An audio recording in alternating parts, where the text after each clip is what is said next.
할렐루야. 네.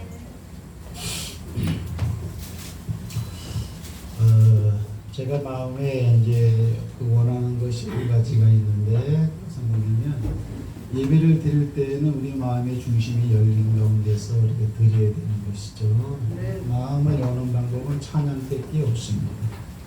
기도밖에 없습니다. 기도가 부족하고 찬양이 부족하면은 이제 예배를 보는 거죠.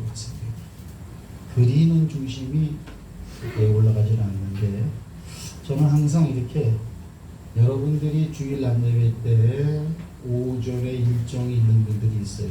그런 분들은 할 수 없지만 내가 조금 빨리 움직이면은 10분, 15분을 감축할 수 있다 그러면은 35분까지 오십시오. 저는 25분부터 찬양하다가 이 자리에 얼굴이 안 보이면 참 그렇게 마음이 이렇게 이렇게 주님, 그냥 주님, 그런 생각이 들어요. 25분 찬양을 딱 시작할 때 이렇게 이 자리에 같이 참석했으면 그런 게 있습니다. 오늘은 어때요? 한국 부곡 새로운 곡 다시 해서 7, 8, 9개, 그 다음에 복음성가 3곡 13곡을 연달아 불렀죠. 그러니까 충분했죠. 예배가 시작된 시간입니다. 그래서 나는 이렇게 주일날 올 수 있습니다는 건 무조건 오셔야 돼요.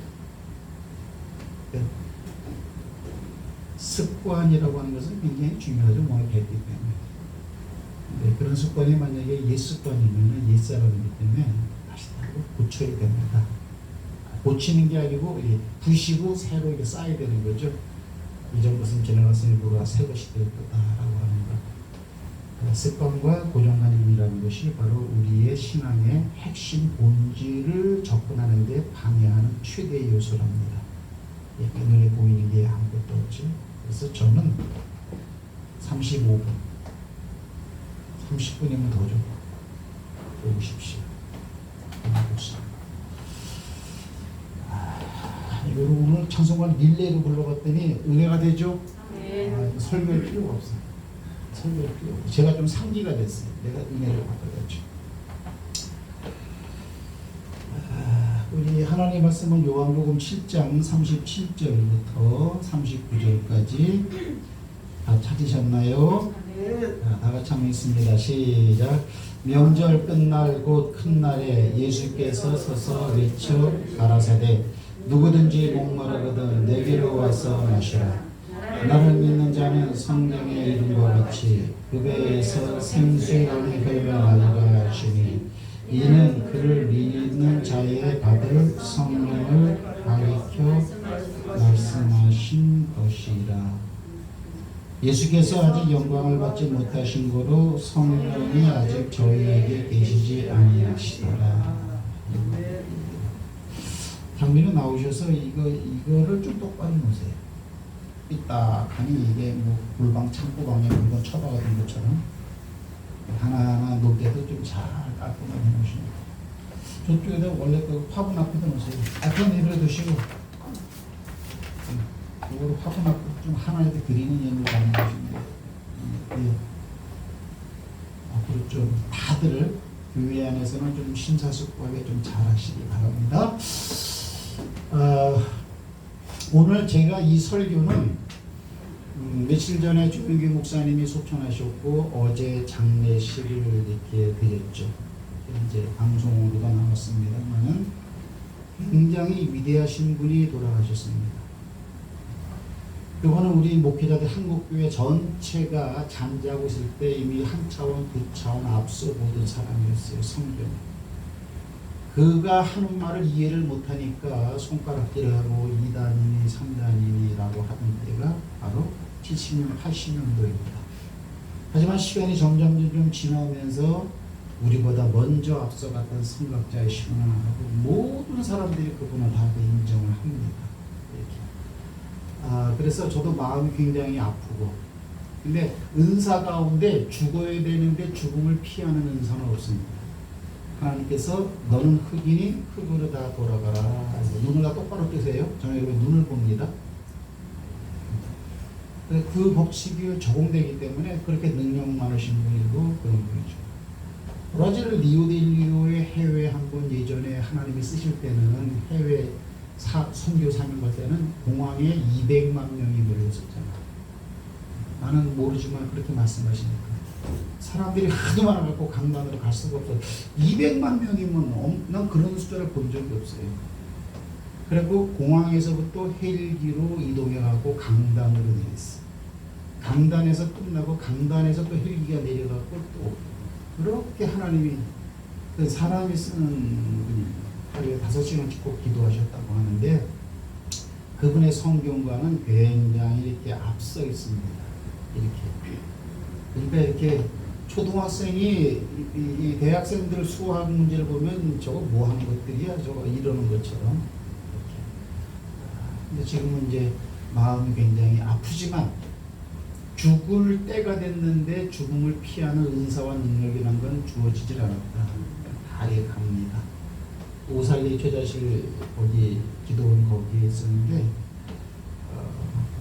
여러분에게 어사이먼트를 하나 드립니다. 문제 숙제를 집에 가셔서 유튜브 조영기 목사님께 설교 5편을 꼭 들으세요.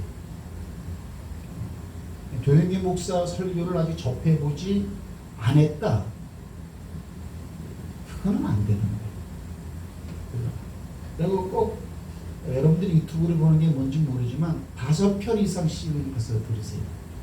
특별히 온누리교회에 가서 했던 그런 강좌. 조영기 온누리 치면 되겠죠. 그다음에 오카노 목사님의 사랑의 교회. 조영기 사랑의 교회. 아무거나 5편은 들으세요. 그래서 다 가셨어요. 오카노 목사님도 들어가시고 조영기 목사님도 들어가시고 온누리 하영규 목사님도 많이 돌아가셨습니다. 쓰임받고 이렇게 돌아가는 겁니다. 그래서 마음이 제가 좀 잔한 그런 게 있습니다. 그래서 오늘 설교는 조영기 목사님 소천 특집 조영기 목사님의 설교를 제가 참조해서 그분의 소천을 기리면서 그분의 설교의 어느 부분을 인용을 해서 제가 설교를 하도록 하겠습니다. 설교 기형은 뭐 긴 건 아니지만은 이거는 조영기 목사님이 사랑의 교회에 가서 오카노 목사님 살아계실 때 사랑의 교회에 가서 한 내용입니다. 한번 들어보시기 바랍니다. 이렇게 그것만큼은 못하지만 또 제 내용도 또 이렇게 섞어서 하겠습니다. 제목은 제가 정한 거죠. 명절 끝날의 외침이 그랬어요. 이제 명절이 돌아오죠, 그죠? 그러면 이제 육적인 사람들은 세상 사람들은 명절 즐거운 날이다. 먹고 마시자 놀자 와 4박 5일 끝내준다. 이거 외에는 없습니다. 이제 사망의 길로 갈 수밖에 없는 사람들의 보편적인 생각이죠. 우리도 이런 건 있죠, 그죠? 그러나 우리는 여기에 플러스 뭐가 있어요? 과연 명절 때의 성경의 분위기는 어땠는가? 이걸 한번 알아볼 필요가 있다는 그런 사실이에요. 그래서 오늘 37절에 보니까 명절 끝날 곧 큰 날에 예수께서 서서 외쳐 가라사대 누구든지 목마르거든 내게로 와서 마시라. 나를 믿는 자는 성경에 이름과 같이 그 배에서 생수의 강이 흘러나리라 하시니 그 뜻이 무슨 뜻으로 그렇게 말했느냐? 이는 그를 믿는 자, 즉 예수를 믿는 사람들은 받는 성령이 있는데 그 성령을 가르쳐 말하는 거다. 이해하십니까? 잘 보시기 바랍니다. 여러분들 그 추석하면은 뭐가 떠오릅니까? 추석하면 저는 고향에서 어머님이 그 송편 빚고 송편을 갖다 쪄내던 게 생각이 나죠. 이렇게 송편을 어떻게 하느냐? 강원도 시골에 가면은 앞산에 그 소나무가 굉장히 많아요. 소나무 가지를 이렇게 뚝뚝뚝 끊어가지고 그 소나무 가지를 갖다가 솥단지에다가 딱 얹고 이렇게. 그죠? 물론 밑에는 끓이한 물을 넣고 그 위에는 이렇게 석반을 넣고 그 위에 그 하얀 보자기를 깔고 그다음에 보자기 위에 솔가지를 깔고 솔가지 위에 송편을 딱 놓고 딱 불을 뺍니다. 그러면 그렇게 기다려지는 시간이에요. 저녁 나절이. 오늘이 내일이 추석이면 오늘 밤에 그렇게 쪄냅니다. 그럼 막 독에서 군부를 뗍니다. 이렇게 그 김이 막 솥단지로 막 나옵니다. 그러면 솔향이 샥 퍼집니다. 다들 먹어봤죠? 솔향이 배어져 있는 그 송편의 그 첫맛. 그러면 어때요? 한 40분 끓여내고 난 다음에 뚜껑을 쫙 제끼면 김이 확 오르면서 그냥 막 그 송편 냄새하고 솔향이 올라오면 엄마는 양푼 들고 하나는 꺼내려고 하고 나는 그 옆에 쪼그려 앉아갖고 먼저 건 나오는 거 나 좀 줘봐, 나 좀 줘봐. 그래. 최고로 맛있는 음식입니다. 지금까지 먹어본 음식 가운데. 그 맨 처음에 쪄낸 그 송편 맛, 그게. 그래가지고 한 10개 먹죠, 이렇게. 그러니까 벌써 이 추석날이 돌아오기 전에 벌써 질리도록 먹어야 되는 거예요. 참 맛있죠. 그 다음에 그걸 갖다 이제 냉장고가 있어요. 요즘처럼 데우는 렌지가 있어요. 묵방 좀 서늘한 데다가 그런 대나무 속꼬리 이런 거 있죠. 여기다가 이제 송편을 놓고서는 그죠? 고데기를 덮어놓잖아요. 이렇게. 그러면 하루 지나면 식습니다. 이틀 지나면 딱딱하게 붙습니다. 3, 4일 지나면 쉰내가 살살 납니다. 그래도 그거를 낼름 한 일주일 동안 꺼내 먹었다. 이렇게. 그래서 한 5일 정도 지난 다음에 먹는 송편은 말 그대로 맛이 없죠. 딱딱하고 쉬어 냄새가 나고. 그래도 그냥 무적 한 일주일 동안은 송편으로 아주 떡칠을 했던 그런 그 아름다운 추석 그게 있습니다. 추석 때는 어때요? 추석 때는 배부른 거야. 예.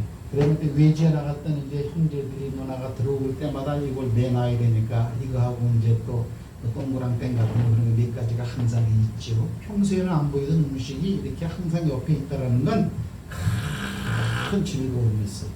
이제. 근데 지금 오늘 보면 명절 끝날이에요. 그러니까 이스라엘 백성들도 명절이 있단 말이에요. 재훈아. 명절은 어느 나라나 있잖아.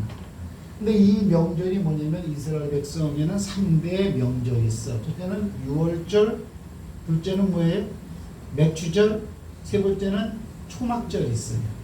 근데 이건 초막절 때야. 봄, 여름, 가을이 되는 거예요. 초막절이면은 이걸 또 다른 절기로 뭐라 그러냐면 수장절이라고 해요. 수장절이라는 것은 이제 버도들은 곡식을 갖다가 창고에다가 이제 잘 재워놓는 거죠. 그죠? 수장. 겨울에 먹어야 되니까. 그래서 이 초막절을 갖다가 수장절이라고 해. 그러니까 우리나라의 명절로 말하면 딱 추석이야. 햇살 나왔나? 무슨 장로님? 햇살 안 나온 것 같아. 그제? 맞아. 보니까 아직 올해는 멀은 것 같아. 여기 마련 쪽에 있나 모르겠네. 그러니까 이게 추석 때 추석. 근데 이때는 이 수장들 때는 이 초막들 때는 8일 동안 명절을 지켜요. 우리는 연휴가 며칠이야 오늘? 아니야. 금요일 날부터 해야지. 하나, 둘, 셋, 넷, 다섯, 여섯, 6일이네. 최장을 잡아도. 근데 여기는 8일 동안 줘요. 근데 명절 끝날이가 8일째예요. 뭘 외쳤어요? 니들 배고프지? 이러는 거예요. 배고플 리가 없죠. 송편을 얼마나 때려쳐먹었는지. 명절 마지막 때는 입이 물려갖고 아무도 입맛도 없고, 네? 이것저것 막 주워 먹어갖고 아침, 점심, 저녁 시간이 따로 없어요. 아무 때나 막 주워 먹어갖고 배가 항상 뭐가 차 있고 그래갖고 먹기 싫을 때야. 배가 불러고 기름져갖고. 근데 주님이 말하는 거예요. 명절 첫날과 명절 끝날에 외치는 거예요. 누구든지 목마르거든 내게로 와서 마시라. 그러니까 우리가 성경을 잘 이해할 때 우리가 이해하고 산술적이고 똑똑한 체계의 머리를 가지고 접근하면 안 돼요. 그러면 이치적이고 우리가 논리적인 사람이라면 명절 끝날에 뭐가 목말라? 그때는 사이다도 먹거든요. 장로님 그렇죠? 네. 장로님하고 나하고도 세대 차이 좀 나. 장로님하고 나하고는 1년, 2년 차이가 커요. 그때 시대에. 그러면 그때는 칠성 사이다, 펩시콜라도 있었거든요. 그것도 주더라고요. 그러면 그거하고 송편하고 막 짬뽕으로 먹고 마시려면요 배가 빡빡 해갖고요 목도 안 말라요. 근데 예수님이 이상한 말을 하는 거예요. 길거리에서 갖고 누구든지 목마르거든 내게로 와서 마시. 나한테 와서 마시라는 거예요. 이렇게. 근데 뭐냐? 진짜 물이 아니라는 거예요. 그 예수님이 왜 물을 갖다 목마르거든 내게로 와서 마시라 그러냐? 이스라엘 백성들의 절기 초막절 때에 하나의 세리머니가 있어. 그게 뭐냐면 출애굽기 17장에 보면은 이스라엘 백성이 엑소더스 출애굽을 하고 난 다음에 신광야에 들어갔을 때 먹을 물이 없었죠. 16장에는 만나와 메추라기가 먹을 게 없어갖고 난리를 죽여가지고 만나와 하늘에서 날아가는 메추라기를 주셨고 17장으로 넘으면 이번엔 물이 없다고 또 이렇게 난리를 죽여가지고 반석에서 모세가 어때요? 명령을 해갖고 반석에서 물이 나왔어요. 그래서 그 물을 먹는다. 그래서 16장과 17장은 먹거리에 대한 얘기야. 여기는 16장 만나와 메추라기 출애굽기 17장은 광야야 여기가 지금 이렇게. 그러면 요 죽을 수밖에 없는 광야에서 물이 강같이 흘러나온 그거를 이스라엘 백성이라면 기념일로 삼아야 돼요, 안 삼아야 돼요? 기념일로 삼을만 하지. 8.15 광복절, 3.1절, 경사스러운 날 우리가 국경일로 정하는 것처럼 광야에서 우리 민족들이 이 물을 강같이 만난 그 사건은 두고두고 희자되고 또는 경축일로 정할 수도 있는 거예요. 근데 그것을 언제 기념하느냐? 아까 말한 것처럼 이 초막절날 이 물을 주신 그 하나님을 의미하면서 이스라엘 백성들이 이렇게 예루살렘이 성이죠. 이렇게 동그랗지 않아요. 이런 가위진 모양처럼 돼 있어. 왜 성체인데 이게 이제 산 그 정상에 있죠. 예루살렘 성이. 근데 요 바깥에 여기 실로암 못이라고 있어. 따라합시다. 실로암. 실로암은 그거는 그 우물 이름이야. 이렇게. 예수님도 그 소경에게 어때요? 진흙을 발라가지고 이렇게 하고 실로암 못에 가서 씻어라. 그죠? 진흙을 발랐을 때는 이해가 안 되죠. 눈 아픈 사람한테 진흙 바르면 더 눈 망가지면 돼. 발라가지고 그다음에 저 실로암 못에 가서 눈 씻어라. 그러니까 가고 씻을 때 밝히보고 하나님께 영광 돌리는 거죠. 그 실로암이야. 그 실로암 여기서 물을 떠다가 제사장들이 물을 길러가지고 예루살렘 성으로 들어오면 여기 성전이 있죠. 성전 앞에 제단 그 제물을 태우는 곳이 있는데 거기다 이렇게 물을 부어요. 그런 의식이 있어. 그러니까 이 주변에는 사람들이 명절이기도 하고 이곳이 굉장히 큰 의식이 돼가지고 이렇게 사람들이 다 나와서 이렇게 제사장들이 실로암 못에 물을 떠가지고 이스라엘 백성 광야에서 하나님의 물중보를 갖다가 이렇게 회상하면서 하나님께 찬양 영광 돌리면서 들어가는 그런 그 세레모니. 사람들이 많은 군중에 많은 그 한복판에 누구든지 목마르거든 저물 안 돼 저거 이렇게 하는 거예요. 예수님. 내게로 와서 마시. 이해하십니까? 주님이 볼 때 우리는 다 더스티, 다 목마른 자들이에요. 목마른 환경은 아닌데 주님이 볼 때 목마른 환경으로 봤으니까 이렇게 말한 것이고 주님이 봤다면은 그 보는 것이 실제 우리 눈으로 보이는 콘텍스트, 현장보다 더 실상입니다. 믿음은 그거야. 믿음은 그렇게 되는 거야. 그리고 내게로 와서 마시라. 나를 믿는 자는 성경의 이름과 지금 성경의 구약 성경에 기록해놨다는 거예요. 니들 배에서 생수의 강이 흘러나오니까 뭐 물이 이 안에서 뭐 충만히 흘러나오는데 내가 기가를 그런 감과 그런 걸 느끼지 않아도 되는 거죠. 배가 고프면은 먹는 걸 땡기거든요. 내 몸이. 내 안에 수분이 부족하면은 물을 내가 땡기거든. 근데 내 안에 생수가 꽉 차 있으니까 생수는 뭐예요? 스프링 오브 라이프, 살아있는 생명수가 나오는 옹달샘을 그거를 그냥 물이 아니고 그죠? 샘물이라 그러잖아. 그죠? 샘물은 퐁퐁퐁 계속 솟아나와. 안 말라. 근데 그러한 우물물을 너희 뱃속에다 내가 이렇게 심어주겠다는 거야. 그냥 기간이 니들 안 걸릴 거야. 그래, 그거는 우리가 생각하는 자연 샘물은 아닌 거죠. 그래서 그러니까 기간에 다 걸려 있어야 돼요. 기갈에 걸려 있으면은 모든 부분에 잘 하게 돼 있어요. 말씀도 잘 보고 예배도 잘 드리고 어떤 수동적으로 어떤 지시사항에 의해 움직이는 수동적 생각과 행동 양식에서 자발적, 자동적, 내가 필요해서 움직이는 긍정적 자발성의 신앙관으로 변한답니다. 여러분들 그렇게 되기를 주의 이름으로 축복합니다. 근데 목사님의 눈에 볼 때는 항상 이렇게 수동적인 모습만 자꾸 보려고 하는 거죠. 왜? 하나님의 목회자한테는 그런 은사를 주셨어요. 이렇게. 왜? 그래야 자꾸 발전해 나가니까. 됐다, 막 이만하면 됐다. 이러면 뭐 그냥 판 깨지는 거죠. 항상 이렇게. 성경도 보면은 너희가 잘하라. 어디까지? 그리스도의 장성한 분량 스타일로 너는 그렇게 돼야 돼.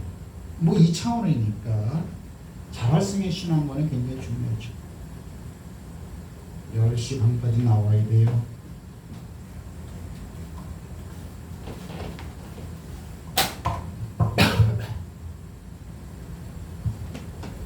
이렇게.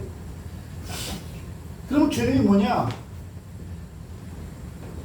명절 끝날에 외쳤는데 그거는 물을 주겠다는 거야. 물. 그것도 샘물이야. 샘물인데 어디냐? 이게 산에 있는 곳이 아니고 너희 뱃속에서 나오는 거야. 뱃속에 샘물을 주겠다라는 거예요. 그래 이거는 말이 안 맞는 엉뚱한 말인데 요거 다시 이걸 번역을 했어. 이게 주님이 이렇게 말하는 의미가 뭐냐? 믿는 자가 받을 성령이다. 성령 안 받으면 다 프레스트 기대에 걸린 사람. 성령을 안 받은 사람은 아까 제가 말한 것처럼 자발성의 신앙생활을 유지할 수가 없는 것이고 그것도 안 되거든요. 잘 이렇게 어떤 조직과 어떤 훈련과 지시에 의해서는 내 몸이 그 조직에 끼워 맞추는 식으로 한두 번은 따라올 수 있어서도 성령님이 그 사람 안에 본질적으로 부족하면요 그게 안 됩니다. 그게 조용기 목사님이 하는 얘기예요. 성령 받았냐? 기분 나쁘죠. 40년, 50년 믿고 유명한 훌륭한 사랑의 교회라고 여러분 성령 받았습니까? 이러니까 얼마나 기분 나쁘겠어요. 기분 나빠할 필요가 없어요. 그럼 뭐예요? 조영기 목사님 볼 때 보이는 거예요. 이 사람들이 지적으로 제자 교육만 받고 성경 공부만 열심히 하고 지적으로 학적으로만 열심히 하고 그게 딱 보이는 거예요. 벌써 이렇게. 사랑의 교회가 갖고 성령 받았습니까? 이런 거예요. 그럼 뭐예요? 그 말을 딱 했을 때 받은 것도 같고 안 받은 것도 같고 받았다고 했으니까 받은 것 같고 이렇게 답이 여러 개면은 안 됩니다. 지금. 답이 많으면 아직 안 됩니다. 그거는 분명한 거예요. 생명과 연관된 하나님의 영인데 그것이 내 안에 와 있고 없고 그랬다가 그걸 모르는 게 아니에요. 그건 분명히 전기를 딱 맞아 쫙 이렇게 감전되는 걸 내가 느끼는 것처럼 그거는 해봐서 나는 받았습니다. 이렇게. 자, 요거는 뭐냐? 글을 읽으니까 외치는 예수님이죠. 예수님을 믿는 자가 받은 성령이야. 예수 믿으면 성령 받습니다. 아멘. 성령 한다는 거예요. 사도행전 10장 44절에 보니까 이게 내가 성경이 옛날에 이거 누더기 성경 된 거 다시 리폼한 거야. 고친 거. 여기에 내가 뭐라고 써놨냐면 사도행전 10장 44절 성령이 말씀 듣는 모든 사람에게 내려왔다. 이 고넬료 사건이에요. 고넬료 집안에서. 고넬료 집안에 가서 베드로를 갖다 불렀다가 어때요? 첫 설교를 듣는 거야. 근데 그 베드로 설교를 듣는 초신자들이에요. 근데 거기에 성령이 내려오는 거를 베드로가 봤대. 믿는 거죠. 그러니까 우리가 그냥 간절하게 기도해서 성령을 받는 방법도 있고 산기도도 하고 우리 예전에 그랬죠. 그죠? 한번 성령 세게 받고 싶다고 그래서 뭐 그렇게도 되겠지만 성령은 뭐냐? 예수님이 말하는 거지. 나를 믿어라. 그러니까 믿는 것은 성령 받은 거예요. 그러니까 여러분이 성령을 받은 거야. 답답한 거죠. 받았는데도 받은 것도 같고 안 받은 것도 같고 나한테 개인적으로 탁 물어보면 뭐라고 말하지? 이렇게 마귀가 속살거리고 있으니까 어때요? 용기를 다 빼버리는 거예요. 그렇게 답할 수 있는 용기를 내라. 담대하라. 믿음이란 것은 담대한 겁니다. 뭐예요? 하나님의 말씀에 근거를 두고 담대한 거예요. 나의 현실의 컨디션과 나의 상황은 그렇게 된 줄 안 된 줄 항상 키스천 마크라고 이렇게 죽을 때까지 그래요. 여러분의 육신이. 이거를 신뢰하지 마세요. 말씀을 신뢰하세요. 그래서 용기를 주는 거예요. 지금 예배에 참석한 것 자체가 성령 받은 증거예요. 근데 성령 받은 거하고 충만히 받은 거하고 틀리다라는 거죠. 보세요. 믿는 자가 받을 성령이래. 그러면은 예수님을 믿는 자가 받을 성령이니까 요한복음 14장 16절에서 뭐라 그러냐면 조영기 목사님이 그렇게 말하더라고. 아마 이때 제자들이 있었다면 그런 말을 했을 거라고. 우리 성령 필요 없다고. 예수님이 옆에 계시는데 뭔 성령 필요해요? 우리 그딴 거 필요 없어요. 예수님으로도 충분합니다. 다른 거 필요 없어요. 이렇게. 그리고 뭐 아버지의 영이니 뭐 어쩌니 내 영이니 내 이름으로 보내 성령이니 그 복잡한 거 그런 거 말고요. 예수님 됐습니다. 예수님은 됩니다. 그렇습니다. 예수님의 육신을 가지고 있는 동안에는 예수님이 성령의 사역을 감당했죠. 그렇죠? 네, 그렇죠. 다른 말로 대놓고 표현하면 예수님이 성령으로 계셨어. 그렇게 말해도 맞는 거예요. 그러나 나를 믿는 자가 받을 성령이라고 본인 자신이 성령의 사역을 감당할 수 있는 분이면서도 이렇게 말하는 건 뭐냐면 나는 가겠다 이거야. 이제 가니까 예수님이 지금 안 보인단 말이야. 한국 땅에. 이 말 자체로 뭐냐? 보면서 믿을 생각이랑 말하라. 그리고 안 보이는 내가 너와 함께 할 테니까 그 사실을 믿음으로서 반응을 일으키라. 아시겠어요? 제발 그거예요. 제발 그거예요. 그러니까 이 자리에 성령님이 계셔요. 지금 이 자리에 성령님이 계시니까 예배를 일찍 참석해라 말하라 그렇게 말할 필요가 없는 거예요. 그 사실이 믿어지면은 어때요? 그래 빨리 오고 싶죠. 이 팬데믹 상황이 벌어지니까 코로나 그죠? 두 가지로 나눠졌다 그랬죠. 더 열심인 사람과 아예 떨어져 나간 사람. 둘로. 아주 열심인 사람은요. 야 코로나 이거 정부 방침이 뭐냐? 이게 무슨 뭐 몇 명당 몇 명만 앉아야 돼? 우리 교회는 뭐 20명만 딱 이게 본당에 참석할 수 있어. 그러니까 뭐 새벽 4시부터 가서 앞에 줄 서 있대. 순서대로 집어넣으니까. 그런데 어때요? 대다수의 교인들은 아이고 지랄들하고 이렇게 하라면 이렇게 이런 방식을 줬는데 왜 저렇게 극성맞게 전하고 그런 겁니다. 모여서 예배드리는 건 제가 설명을 많이 드렸어요. 많이 드렸어요. 예배드리라 예배드리라 예배드리라 예배드리라 막으면 안 된다. 그러면 그를 믿는 자가 받을 성령 그랬으니까 앞으로는 예배드리는 모든 처소에 예수님 자신이 육신적으로 보이게 가서 그 예배를 받겠다는 거예요? 아니면 안 보이지만 성령께서 그 자리에 계셔서 예배를 받겠다는 거예요? 찬양을 받겠다는 거예요? 여기에서 벌써 이렇게 기독교는 안 보고 믿는 거예요. 안 보여야 되고. 그러나 의식은 꼭 해야 돼요.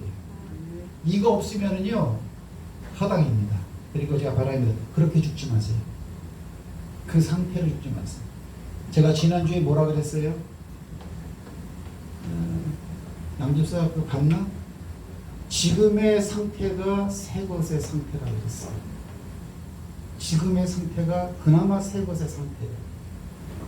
근데 그 새 것이 점점점 새 것으로 될 수 있는 기회는 이 땅에 우리가 코로 호흡할 때만 주어진 시간이라고 그랬어요. 무엇이 자라나야 되느냐? 요 부분이 자라야 돼요. 요 부분을 요렇게 하는 부분이 자라야 돼요. 이건 어려운 거 아니에요. 산수숙제가 아닙니다. 주여 믿습니다. 내가 믿음 없음을 용서해 주옵소서. 주님 나와 함께 하시는 데 믿습니다. 주님 의식되게 하옵소서. 그냥 그러면 끝이에요. 그리고 의식하고 사는 거예요. 이 부분이 안 자라면은 근데요. 자 이제 본론 들어갑시다. 그를 믿는 자가 받을 성령이라고 오늘 요한복음 7장에서 예수님이 하신 말입니다. 예스페이. 그러나 요한복음 14장 16절에는 요한복음 7장이고 요한 14장이니까 더 시간이 흘러갔죠. 14장에서 뭐라고 하냐?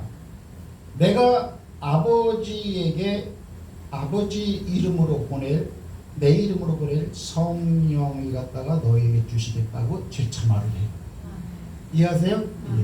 그래서 뭐라냐면 다른 보혜사를 너희에게 보내리라.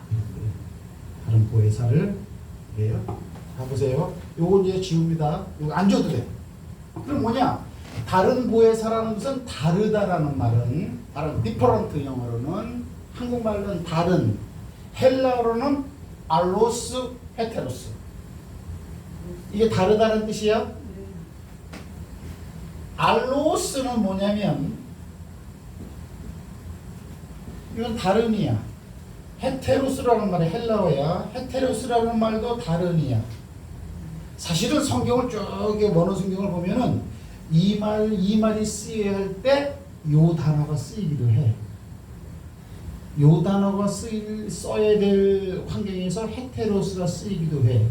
이렇게 갑자기 설교가 어려워졌어요? 안 어려워요. 둘 다 뜻은 다른 건데 왜 단어가 두 개냐? 이거는 뭐냐면 쉽게 말할게. 이건 차야. 차라고도 부를 수 있고 자동차라고도 불러. 그죠? 근데 차와 자동차는 글자가 틀리죠? 다른 거야. 그러나 본질적으로는 같아. 그러니까 다른 건데 본질적으로 같다라는 말이 알로스야. 네? 이건 이렇게 된 건 액션 알로스.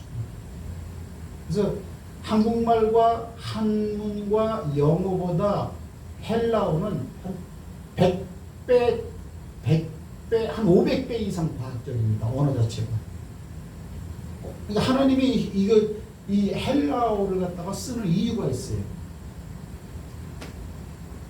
그냥 한국말 갖고는 안 돼. 영어 갖고는 안 돼. 이 헬라어로만이 하나님의 속성과 깊이를 가장 잘 표현할 수 있는 그런 단어예요. 그럼 헤테로스는 뭐냐? 이건 근본적으로 다른 거야. 예를 들면 여기 집입니다. 집. 근데 여기 땅입니다. 예를 들면 그럼 틀린 거죠. 의미상으로도 안 맞고 명칭으로도 안 맞고 다 이건 근본적으로 틀린 거야. 헤테로스. 근데 알로스는 다른 듯 보이는데 같은 거예요. 그래서 이 신학자들이 뭐라고 써놨냐면은 영적인 의미에서 다를 수 있다. 이런 식으로만 표현해놨어요. 사실은 같이 혼용되는데 이해하시죠? 그런데 요한복음 14장 16절에서 내가 다른 파라클레이토스, 파라클레이토스 이 뒤에가 이건 변화는 이건 무슨데? 요거는 파라라는 것은 옆에라는 뜻이야. 클레이토스라는 것은 돕는다라는 거야. 그러니까 옆에서 도와주기 위해서 보낸 자, 부름받은 자 그런 뜻이야. 파라클레이토스가.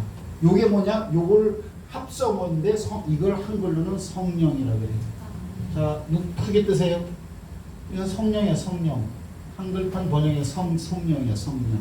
이렇게. 그리고 그 헬라어에서는 또 뭐라고 말하고 있어요? 헬라어에서는 네? 푸뉴마인데 무슨 푸뉴마? 하기오스 푸뉴마. 잘 알고 있네.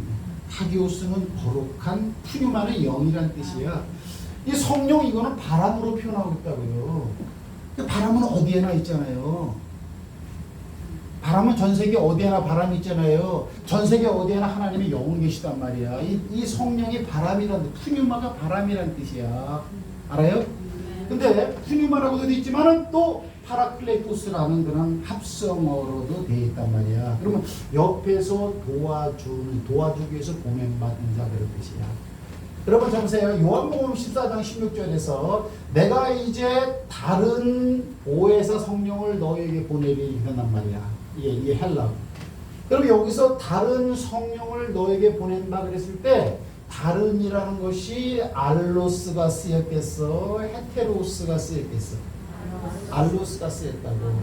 무슨 말이냐면 헤테로스는 근본적으로 틀린 거야. 이렇게 내가 성령이다 하나님의 아들이다 이단 교주들이 나온다고. 그건 헤테로스야. 그건 근본적으로 틀려요. 하나님과. 근데 알로스는 이런 개념이죠. 이게. 그러니까 내가 다른 보혜사를 너한테 보낸다라는 거예요. 그러니까 파라클레토스는 돕는 자, 방문자, 위안자, 중보자, 대언자 이런 식으로 이렇게 표현될 수가 있어요. 이해하세요? 그런 거 몰라요. 그러면 왜 알로스 파라클레토스였을까? 예수님은 하나님이 계시죠? 예수님이 계시죠? 또 성령님이 계시죠? 틀려요, 같아요? 틀리지. 하나님이고 예수고 성령님이니까. 틀린데 같아. 요것만 알면은 아니 조영기 목사님도 이렇게 설교해요. 요거는 내가 알고 있었던 내용이고 이미 재작년에 여러분에게 설교한 내용이야. 내가 지금 내 육신을 가진 지금 예수가 말하잖아. 내가 나로 온다 이렇게 하는 것이 아니고 내가 다른 나로 온다 그렇게 되는 거야. 이해하세요? 그러니까 여기 예수님이 계신다 그래도 맞는 말이고요. 성령님이 지금 양집사님하고 함께 했다 그래도 맞는 거예요. 근데 문제는 뭐냐? 지금은 육신의 예수가 아니고 파라클레토스 영으로 예수님 와 계시기 때문에 편지할 수가 있습니다. 재훈이네 집에도 편지하고 있어요. 재훈이 마음도 편지하고 있어요. 내가 원하는 것은 믿음이 참 좋아집니다. 내가 여러분에게 바라는 건 한 가지야. 그 중에 재훈이도 포함되는데 믿음이 좋아지는 거 그거에 놨어요. 다른 전제 조건은 바닥에 어느 영역으로 보면 진짜 믿음이 팍팍팍 좋아지고 잘하고 인식되고 집중되고 인격적으로 되어져 버리고 하나님의 의식하게 되고 나 답답해. 하나님 답답한 사람이요. 참 왜 그러세요? 하고 나처럼 보이는 예수님으로 딱 나타나세요. 그게 우리 사람들한테는 딱 한 방입니다. 이게 책강이에요. 이게 주약입니다. 그냥 그렇게 하고 오시면요 아마 이스페 비싸면 나 기절해 나갈 거예요. 내가 그런 기도를 한다고요. 왜 이렇게 안 보이면서 안 보이는데 있다고 자꾸 이게 사기치는 말처럼 하게끔 만드냐고 사람을. 말하는 사람도 힘들고 듣는 사람도 갸우뚱 아리송하고 말이야. 안 그래요. 왜냐면 육신으로 오면 팔레스타인 지역에만 어느 한 지역에만 편지할 수밖에 거기에만 존재할 수밖에 없잖아요. 지금 명절 끝날 지금 물라 그러는데 지금 실로암 옆에만 계시잖아요. 예수님이. 어떻게 만나냐고 그런 거를. 그건 나는 이런 나는 가야 된다는 거야. 한국에도 중국에도 전 세계는 다 나의 믿는 백성도 있을 것인데 그들과 내가 지금 대적된 너희와 함께하는 식으로 함께 하려면 어떤 양패를 띄어야 되느냐. 내가 영으로 파라클레토스로 와야 된다. 이걸 계속 말하는 거야. 그러니까 지금 성령님은 의식이 안 되면은 자동차가 다 좋은데 바퀴까지만 안 가는 못 가는 거야. 못 가는 거야. 끈으로 묶어서 끌고 뒤에서 밀어야 되니까 얼마나 힘들게 가냐고. 조영규 목사님이 죽는 거 봐서 나도 죽을 것 같아. 그렇게 하나님이 위대하게 쓰시는 분도 죽는데 여러분 안 죽을 것 같아요. 먼저 가신 분 같아요. 그분이 같은 시대에 같이 살고 있어요. 그럼 제가 예언을 하면 됩니다. 요거는 내가 몰랐던 건데 조영규 목사님 예언이더라고요. 옛날에 그리스에서 어떤 부자가 있었어요. 사랑의 교회에서 한 설교입니다. 그리스에서 부자가 있었습니다. 그 부자가 아들이 하나 있었는데 그 아들은 세계보다 이치적지 않고 머리가 빡빡하고 잘 인물 사물을 갖다 제대로 다 파가지 못하는 좀 아는 사람이에요. 근데 이 아버지가 돌아가면서 모든 재산을 이 사람 갖다가 아들에게 다 물려줄 것입니다. 이건 이렇게 아들이 굉장히 재산이 많아. 근데 그 옆에 어때요? 요 헤테로적 단사한 친구가 하나 있었어. 친한데 반세. 친한데 마음이 안 맞고 친한데 멀리 떨어진 것 같고 친한데 다른 생각을 품고 있는 사람들 있죠? 근데 이 친구 옆에 딱 보니까 저는 내 친구인데 저거 머리가 조금 단순하고 아둔한데 가서 말합니다. 야야 친구 자네 말이야 이제 말이야 아버지 이 큰 재산을 말이야 어떻게 관리할 수 있겠나? 내가 이런 관리할 수 있는 그런 비법이나 그런 걸 나한테 다 가지고 있으니까 이러고는 명이나 이런 재산을 갖다가 나한테 다 명의로 넘겨주게 내 이름으로. 그러면 내가 이걸 불려갖고 재산을 갖다가 잘 챙기고 먼저 관리하고 재산을 늘려가지고 당신의 재산이 자네의 재산이 충분하지 않도록 해주게 돼. 그러니까 단순하고 순수해요. 그래. 나 사실 이 재산이 너무 많았고 이거 어떻게든 감당이 안 된다 이거. 좀 관리해주라. 그래야 어때요? 이 친구 명의로 다 이거 넘겨주고서는 이 친구가 잘해 이렇게.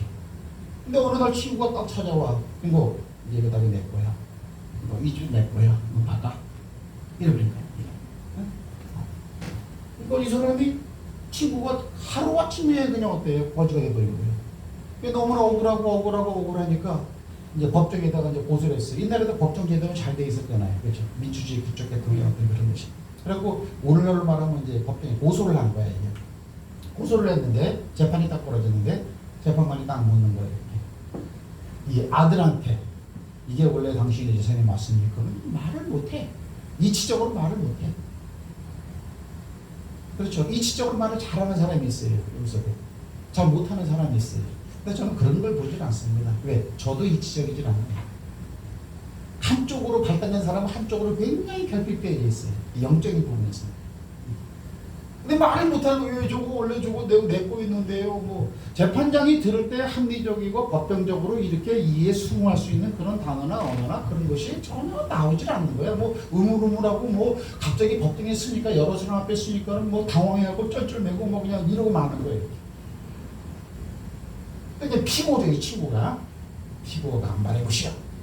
나는 죄가 없습니다. 문서를 보십시오. 다 내 이름으로 되어 있고. 그리고 나는 이 친구를 때린 적이 없고 협박한 적도 한 번도 없고 나는 이 친구와 난 30년 전에 친구이고 바로 옆에서 살았고 나는 그때 그 아버지가 길 때부터 그 집에서 참 일도 열심히 해줬고 나는 참 돈독한 관계였습니다. 나는 이건 합법적으로 문서적으로 내 것이 맞습니다. 여러분이 재판관이라면 누구 말을 들어야 돼요?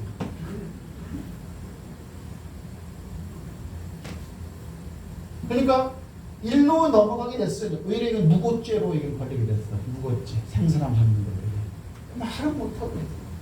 근데 그리스 법정에서는 딱 한 가지가 있어요. 판결을 내리기 전에 원고. 당신에게 불리하게 되는데 당신에게 보혜사가 있습니까? 보혜사란 말이 거기서 나오는 거예요. 당신에게 파라클레토스가 있습니까? 안 물어보는 이게 뭐예요? 곁에서 팔아. 돕는 자. 그러니까 지금 상황이 이렇게 됐는데 당신의 말이 사실이라고 하는 것을 증명할 수 있는 보혜사가 당신이 있느냐 이렇게 이제 물어봐요 이렇게. 근데 그 동네에 어때요? 나이가 지긋하던 사람이 그 사람이 딱 와갖고서는 이렇게 내가 파라클레토스가 되겠다. 보혜사가 되겠다. 네가 나를 믿는다면 네가 처한 어려움이나 모든 거나 그런 모든 문제에 대해 내가 변호를 해주겠고 위안을 해주겠고 중보를 해주겠고 네가 말하지 못하는 부분을 배워내주겠고 그 다음에 너를 갖다가 뭐라고 써놨나? 뭐 변론자가 돼주겠고 이것도 보면 영어로는 컴포트라 그래요. 위안. 불안하지 재산 뺏길까봐 무고죄로 들어갔으니까 내가 너를 평안하게 해줄 수 있는 그런 것이니까 나를 믿고 보혜사로 영접만 해라. 보혜사로 나를 받아들여라. 법정에 세워라. 그러면 내가 이 모든 억울한 사람을 변해주겠다. 이래 되는 거야. 성경에서 말하는 보혜사가 이런 게 있는 거야. 그렇게 하겠다. 내가 인정을 하겠다. 어르신을 갖다 나의 보혜사로 인정을 하겠다. 그러면 이 어른이 딱 법정에 나가갖고 내가 이 두 친구 젊은 친구들 어렸을 때부터 다 알고 있는 사람입니다. 그럴 때 아버지가 돌아갔을 때 이렇고 이런 일이 있었고 이런 일이 있었습니다.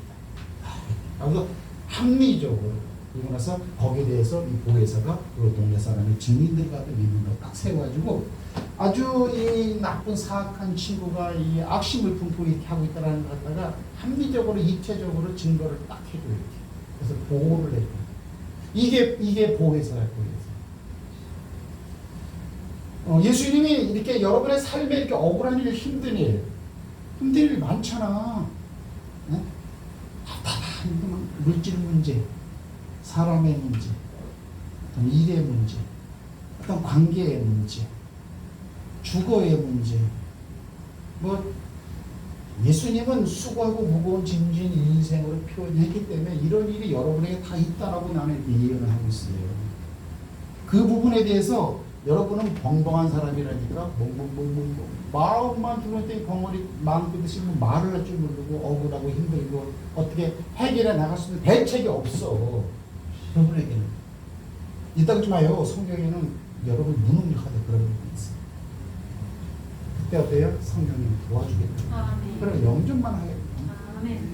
영접만 해. 내가 이제 알러 파라클레토스. 그래가지고 내가 할 수 있는 모든 일을 너도 할 수 있는 근거는 파라클레토스가 너와 함께 있어서 네가 하고자 하는 그 일에 너는 어한 벙벙이지만은 해줄 수 있도록 해주겠다. 이렇게 하는 거예요. 그러니까 예수를 믿는 건 감사한 일이에요. 너무너무 감사한 일이에요. 근데 지금은 이 성령님의 시대예요. 이 팬데믹 대시대예요. 이 보이는 거 가지고는 안 돼, 신앙생활이. 보이는 거 가지고는 안 돼요. 그리고 이렇게 신앙생활이라는 그런 프레임, 틀, 형식 이걸 갖고 계시지 마세요. 왜 프레임에 다 쌓여 있습니다. 저도 프레임을 가지고 있을 수가 있는데 그 프레임을 깨버릴 수 있는 용접기와 열쇠는 성경밖에 없어요. 무시해. 그래서 말씀을 정리합니다. 명절과 날 풍요로운 날인데 말합니다. 누구든지 목마르거든 내게로 와서 마시라. 나를 믿는 자는 성경에 이른 것 같이 그 배에서 생수의 강이 흘러나리라.